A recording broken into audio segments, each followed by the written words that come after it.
want to get your impressions of Byron Baldwin, and then also following it up, when you played as a true freshman, obviously he's coming in and looking to do that.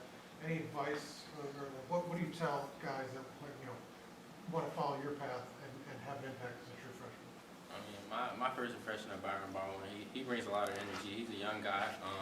He's willing to learn, so I think that he reminds me of myself, kind of like he asks questions about everything he wants to learn, and I see he got a lot of potential in him, so definitely see a little bit of myself in him. We'll go to Seth and Daniel. Yeah, what's it been like for you kind of becoming a little bit more of a leader and becoming the type of guy that these younger kids look up to? I mean, it's different for me, just being more vocal in my room and on the team, so it's a little different for me, but I'm adapting to it, and it's definitely been a challenge, but I'm getting better at it. We'll go to Daniel, then Zach. I want to say Sig mentioned on Jamari just how much he's matured the last year. How much has he just evolved the last year or so in your eyes? He's been evolving tremendously. He's got way better since I met him. Jamari has been great for us. I think he's gonna have a big season this year. So yeah. We'll go on your right to Zach, and then Jared. How would you personally describe your leadership style? My leadership style is more of a lead by example type of guy. I'm getting to be more vocal, so that's how I would describe it. We'll go Zach or Jared in the second row, and then Lou. When do you think you knew you could be as good as you are, the All-American type? When I knew, I would say for me, my first day of fall camp, my freshman year at GMU, I would say I knew like I'm on a higher level. Especially in high school, I went against guys like Jeremiah Smith and stuff like that. So I feel like I was just on a higher level. So yeah. We'll go second row on your left, Lou, and then Pete. Along those lines, do you feel like an older, wiser guy now for here, having lived through it last year? Definitely feel like I matured more, older. Yeah, definitely got wiser, like knowing the football game a little more and concepts and stuff like that. So definitely feel like I got more of a mental aspect of the game. We'll go stay with Pete, and then we'll go to Mike.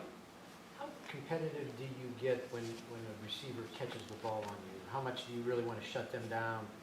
And then if they do, how fired up does that get you to make certain it doesn't happen again? And then just overall, what do you need to improve on to get to the next level? For me, I'm very competitive. I don't want a receiver to catch no balls. Even in cover 3, I don't want them to catch the hits for me. So anything, I'm very competitive. I don't like catches. My coaches don't like catches. So I'm definitely not the type of guy to give up a catch and get mad about myself. I'm coming back the next play. Sick like to keep the one play mentality, good play, bad play, we're on to the next. So that's the mentality I keep, and I'm going at them every play and competing. So yeah, that's the type of guy I am. And then in order to get to the next level? In order to get next level, you got to have that mindset right there. You're playing the hardest position on the field, so you got to be able to bounce back from anything. So yeah. Stay on the left with Mike, and then go to Daniel. Yeah, you got a competition on the other side, at the other corner spot between Jamari Sharp and Rylan Gandy. How they kind of come along and kind of, obviously impressions of Gandy, but then how has Jamari improved from last year? They're both competing very well. I would say they both came a long way, especially Gandy since he got here. But I would say Jamari Sharp is going to be great for us this year. So yeah. Stay on the left to Daniel, we go to Seth. On Jalen, I want to say he enrolled in the spring. How have you just kind of seen him evolve in that time? He's been great for us as well. That's another guy I see myself in. He learns a lot. He asks a lot of questions. He's a hard worker as well. So I think the future is bright for him. Go Seth on your left, and the last one to Zach B. Yeah, when you talk about how you're kind of developing as a leader and trying to become more vocal and kind of be that presence, how much do you kind of look at guys like Aiden and Mikhail and kind of draw some things from them in that aspect? Definitely learn a lot from those guys, especially from the leadership aspect.